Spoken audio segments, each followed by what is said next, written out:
పేకమేడలు Telugu film review by allrounder star Ballem Venumadhav. 2 గంటల నిడివితో వచ్చినటువంటి ఒక ఫ్యామిలీ డ్రామా సినిమా, యూఏ సర్టిఫికేట్తో వచ్చినటువంటి 19 జూలై 2024 రిలీజ్ అయినటువంటి సినిమా ఇది.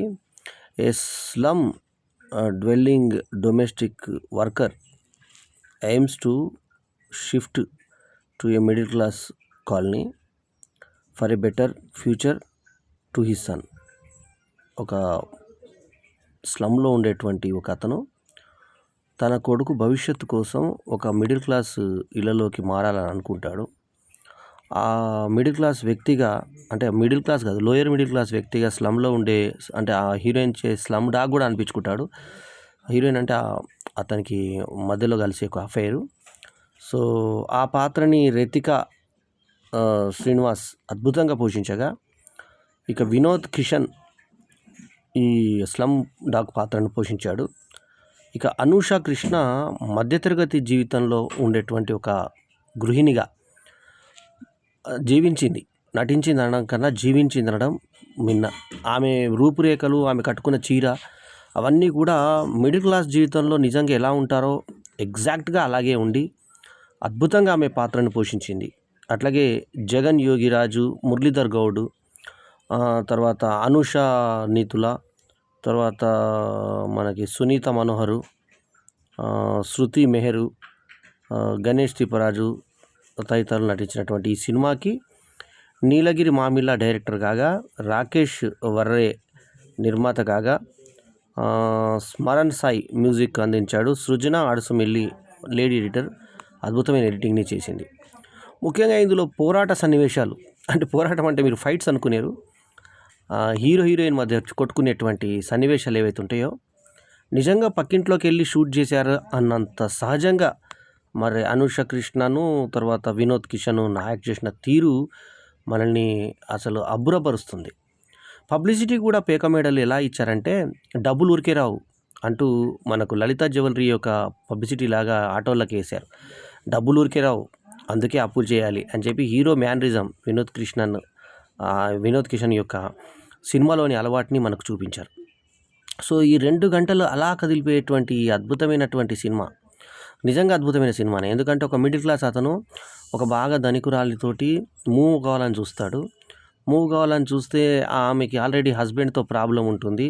ఆమెకి 2 అమ్మాయిలు ఉంటారు. ఆ అమ్మాయిలు సరిగా పట్టించుకోరని తండ్రి దగ్గర పెరుగుతుంటారు. అదే కొంచెం తెల్లగడ్డం, అది కరెక్ట్ సహజంగా పెట్టారు ఆ భర్తని.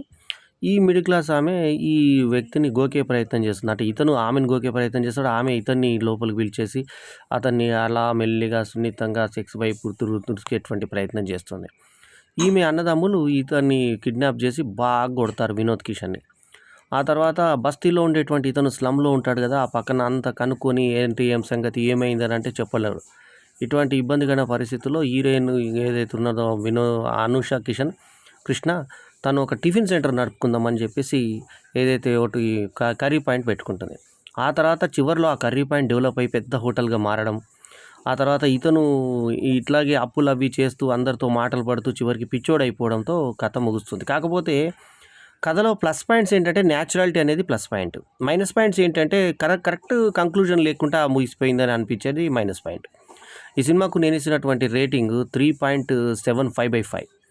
ఎందుకంటే అత్యద్భుతమైనటువంటి నటన ప్రదర్శించింది ముఖ్యంగా అనూష కృష్ణ. ఆమెను చూస్తూనే అసలు మిడిల్ క్లాస్ ఆమె అనిపించింది.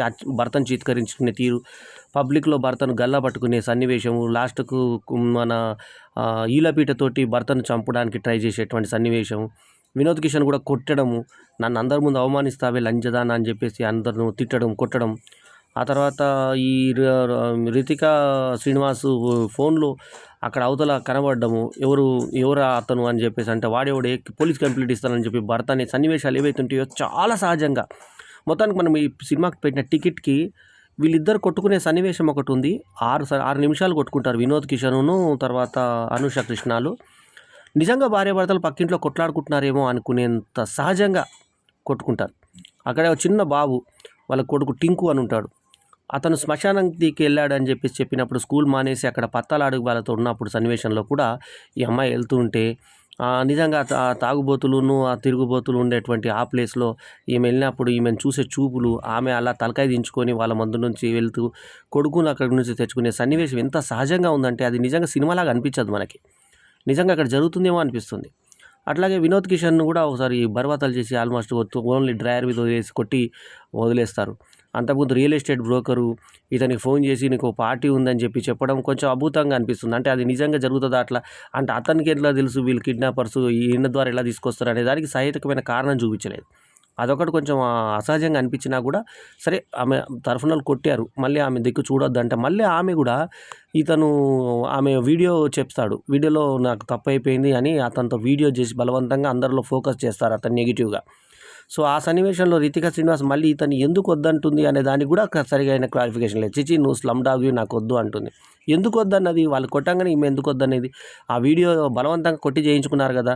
సో దానికి హీరోయిన్ ఇతను ఎందుకు తప్పట్టింది అనే దానికి కూడా సరైన క్లారిఫికేషన్ లేదు. పేకమైడల్ అనే కథని టైటిల్ చాలా అద్భుతంగా ఈ కథకు సరిపోయింది. చాలా మంచి సహజసిద్ధమైనటువంటి వాతావరణంలో ఆ స్లమ్ని, ఆ తర్వాత ఒక మిడిల్ క్లాస్ దానికి మారిపోయినప్పుడు రెంట్ కొంచెం ఎక్కువ ఉన్నా కూడా పిల్లలు ఎట్లా బాగుపడతారు, ఈ చిన్న చిన్న ఏరియాల్లో పిల్లలు ఎలా బూతులు నేర్చుకుంటారు, సో ఇక్కడ తల్లిదండ్రులు కొట్టుకునే దాన్ని బట్టి వాళ్ళు ఎలా డిస్టర్బ్ అవుతారు, ఇదన్నీ కూడా సహజంగా కళ్ళకు కట్టినట్టుగా ఉంది. ముఖ్యంగా ఈమె సన్నగా అనూష కృష్ణ సన్నటి పర్సనాలిటీతో మధ్యతరగతి జీవితంలో ఇంకా లోయర్ మిడిల్ క్లాస్లో ఆడవాళ్ళు ఎలా ఉంటారో సేమ్ అట్లాగే కనిపించింది.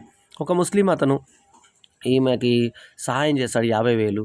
సో అతను జనరల్లీ డబ్బింగ్ చెప్పే ఆర్టిస్ట్ అతను. సో అప్పుడప్పుడు క్యారెక్టర్స్ కూడా చేస్తుంటాడు. నా సినిమా గోపియన్లో కూడా డబ్బింగ్ చెప్పాడు అతను, సుబ్రహ్మణ్యం ఆయన పేరు. సో అతను ఆ క్యారెక్టర్కి అద్భుతంగా సరిపోయాడు, చాలా బాగా చేశాడు అతను. సో అతను వచ్చి కొడితే నీకు అతనికి ఏం సంబంధమే, అతను ఎందుకు వచ్చి నీ తరఫున మాట్లాడాడు అని అనడము, నీలాగానే ఉంటారా అని చెప్పి కొట్టుకునే సన్నివేశం. ఆ తర్వాత 50,000 అతనికి తీర్చమని చెప్పి చిట్టీలో రాసి పెడుతుంది 3 కోరికలు ఆమెకి, 50,000 అతనికి ఇచ్చేయాలి అని తన పేరు మీద టిఫిన్ సెంటర్ పెట్టుకొని ఆ టిఫిన్ సెంటర్లో ఇది వచ్చినప్పుడు గొడవ జరిగినప్పుడు ఆ టిఫిన్లను తన్నేస్తే అన్నీ కింద పడిపోయి ఆమె బొల్లుని ఏడవడము, రొయ్యల చారింత అదంతా అయినంత కష్టపడి పొద్దున్నే ఆమె చేసుకుంటుంటే ఇతను వచ్చి భార్యకి డబ్బులు అన్నప్పుడు ఆ భార్య ఇంప్రెసివ్గా చూడడము, మళ్ళీ ఆ తర్వాత అసహ్యంగా చూడడం. ఎప్పుడైతే డబ్బులు ఇంకోటి వచ్చి నువ్వు టిఫిన్ సెంటర్ పైసలు పెట్టుకున్నాను తీసుకున్నా అంటే టిఫిన్ సెంటర్ పెట్టాడంటే నీ దగ్గర డబ్బులు తీసుకున్నాడా, ఎప్పుడు తీసుకున్నాడంటే చెప్పొద్దు అని చెప్పి వీడు ఇషారా ఇచ్చినట్టు. ఆ తర్వాత భర్తను నిలదీసినప్పుడు వేరే అతను డబ్బులు ఇస్తున్నంటే ఆగండి అని చెప్పి వీరు పోట్లాడుకోవడానికి ఇంపార్టెన్స్ ఇవ్వడము, అదంతా కూడా చాలా చాలా సహజంగా మన ఇంటి పక్కన జరుగుతున్నటువంటి నెక్స్ట్ డోర్ గర్ల్లా ఉన్నటువంటి అనూష కృష్ణ నటన కూడా అంత అద్భుతంగా ఉంది. వినోద్ కిషన్ కూడా ఆ స్లమ్ వ్యక్తుల ముఖంలానే ఉండడం అంతంది చాలా మ్యాచింగ్ అయింది. ముఖ్యంగా మనము ఇతన్ని డైరెక్టర్ నీలగిరి మామిలని మెచ్చుకోకుండా ఉండలేము. నీలగిరి మామిల మంచి ప్రతిభావంతమైన డైరెక్టర్గా పేరు తెచ్చుకుంటాడు అనిపించింది భవిష్యత్తులో. పేక మేడలు ఇంకొంచెం పబ్లిసిటీ చేసి ఉంటే ఇంకా సరే, ఆటో యాడ్స్ అటువంటివి వేసినా కూడా ఇంకొంచెం పబ్లిసిటీ చేసి ఉంటే ఇంకా మంచి ఆడగలిగేటువంటి దమ్మున్న సినిమా. కాకపోతే క్లైమాక్స్లోనే దెబ్బకొట్టిన సినిమా. ఆ క్లైమాక్స్లో ఇంకేదైనా ఉంటే బాగుండేదేమో అనిపించింది. తలుపులు బద్దలు కొట్టుకొని అందులో లోపల వచ్చే పిచ్చి మాట్లాడుతా అంటే పిచ్చోడైపోయాడు భర్త అనేది చూపించారు. అయితే ఇతను ఎందుకు జాబ్ మానేశాడు, మధ్యలో జాబ్ వస్తుంది 15,000 జాబు, ఇతను కొడుకుతో చదివిస్తాడు, తన చదువులేని మొద్దు అని చెప్పి భార్యని అంటాడు. సరే మొత్తానికి ఇతను ఆ జాబ్ ఎందుకు మానేశాడు అనే దానికి సరైన క్లారిఫికేషన్ ఇచ్చుంటే ఇంకా బాగుండేది పేక మేడలు. సో మ్యూజిక్ కూడా దీనికి తగ్గట్టుగా అనువుగా ఉంది. పాటలు కూడా ఎక్కడ వేస్ట్ లేకుండా స్మరణ సాయి చక్కటి మ్యూజిక్ని అందించాడు. సో మంచి బ్యాక్గ్రౌండ్ మ్యూజిక్, సహజ సిద్ధంగా చేసుకునే ఫోటోగ్రఫీ, ముఖ్యంగా నేను ఇందాక చెప్పినట్టు వీడియోగ్రఫీ తీసినట్టే ఉంటుంది కానీ ఎక్కడ సన్నివేశాలు తీసినట్టు పక్కింటి ఆమె వచ్చి ఏమక్క ఇక్కడ పోయినావు అని అడగడము, ఇంకేం జరుగుతుంది నీ దగ్గర అనడము, చిట్టీలు వేసిన అని చెప్పి ఈమె చెప్పడము, ఆ తర్వాత 50,000 రూపాయలు అప్పు తీసుకునే తీర్చేటువంటి అమ్మ నిజాయితీ, నువ్వు మాకు ఎందుకు ఇస్తున్నారు అమ్మ అని చెప్పి బోరు నేర్చాను, నాకు ఉన్న పాపల్లో నువ్వు కూడా పాప లాంటివి అమ్మ అని ముస్లిం అతను అనడం. ఆ ఇంటికి వెళ్ళిన తర్వాత అతనితో నువ్వు ఏం సంబంధం ఉంది, వాడు వచ్చి నీకోసం నన్ను ఎందుకు వచ్చి కొట్టాడే అని చెప్పి సార్తో వచ్చి కొడతాడు ఇంటికి వచ్చి, ఏదైనా పిల్లని ఏమో నకరాలు చేస్తున్నామంట అని చెప్పేసి బెదిరిస్తాడు. సో ఇదంతా కూడా సహజ సిద్ధంగా ఒక మనకు పక్కింట్లో జరిగిన కథలాగానే ఆ భార్య కూడా సాయం చేయమని చెప్పి ఆ ముస్లిం అతనికి చెప్పడము, వాళ్ళ సాయంతో వీళ్ళు కర్రీ పాయింట్ పెట్టుకొని పెద్ద హోటల్ కింద డెవలప్ అయిపోయి ఆమెనేమో డెవలప్ అయిపోతే ఇతను అతపాతాళంలోకి వెళ్ళిపోవడము, పంచాయతీ పెట్టినప్పుడు బామర్ది చెప్పుతో కొట్టడము, మా మామ ఎందుకు కొట్టాడు మా నాన్న అని చెప్పి తండ్రి అడగడము, ఇంకా సునీత మనోహర్ వీళ్ళందరూ కూడా వచ్చి వాళ్ళ తరఫున మాట్లాడడము, పంచాయతీ ఎట్లా ఉంటుంది, మురళీధర్ గౌడ్ ఏ రకంగా పంచాయతీ తెంపాడు. సో పంచాయతీల్లో ఏ రకంగా మాట్లాడుకుంటారు, ఎలా కూర్చోబెట్టి ఊర్లలో నులక మంచాల మీద కూర్చొని పంచాయతీలు చేస్తారు అనేది చాలా చాలా సహజ సిద్ధంగా స్లమ్లలో ఉండేటువంటిది, ఊర్లలో ఉండేటువంటి పెళ్లి కుదిరినప్పుడు తండ్రికి పిలిపించి తల్లిదండ్రులను పిలిపించి ఏ రకంగా మాట్లాడతారు. సో ఇతను అక్రమ సంబంధం కోసం రుతికా శ్రీనివాస్ దగ్గరికి వెళ్ళినప్పుడు ఏ రకమైన ఎక్స్ప్రెషన్స్, హోటల్లో ఏ రకంగా అన్ని దొంగ ఫోన్లు అన్ని తనే ఎంచుకొని పెద్ద ఏదో తనకు బిల్డప్ ఇవ్వడం, ఇవన్నీ కూడా చాలా సహజంగా ఉండే ఆ సహజమైన సన్నివేశాలకి కథ కన్నా కూడా ఆ యొక్క సన్నివేశాల రూపకల్పనలో మనము నీలగిరి మామిళ్ళని మెచ్చుకోకుండా ఉండలేము. అట్లాగే రైటర్స్ కానీ, మ్యూజిక్ డైరెక్టర్స్ కానీ, కెమెరామ్యాన్లు కానీ, దర్శకత్వం కానీ, ఇవి ప్లస్ ఆర్టిస్టులు అందరికన్నా ముఖ్యంగా చాలా గొప్ప నటిగా అనుష కృష్ణ ఎదిగేటువంటి అవకాశాలు ఉన్నాయి. మంచి అవకాశాలు పడితే అమ్మాయి చాలా పెద్ద హీరోయిన్ అవుతుంది. సో ఆమె అట్లాగే వినీత్ కిషన్ కూడా ఆ క్యారెక్టర్కి సరిపోయాడు.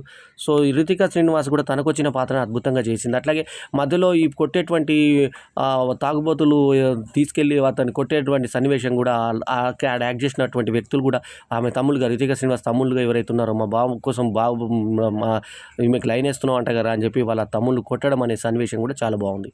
ఓవరాల్గా పేకమేడల్ సినిమా నాకు చాలా నచ్చింది. ఒక అద్భుతమైన సినిమా, డైరెక్టర్కి మంచి ఫ్యూచర్ ఉందనిపించింది. నీలగిరి మామిలకు శుభాకాంక్షలతో ఈ వీడియో కనుక మీకు నచ్చితే లైక్ చేయండి, కామెంట్ చేయండి, షేర్ చేయండి. మా ఛానల్కు తప్పకుండా సబ్స్క్రైబ్ చేయండి. ఎల్లప్పుడూ మీ ఆదరాభిమానాలు ఆశించే మీ ఆల్రౌండర్ స్టార్ బల్లెం వేణుమాతో. నమస్తే, జై హింద్.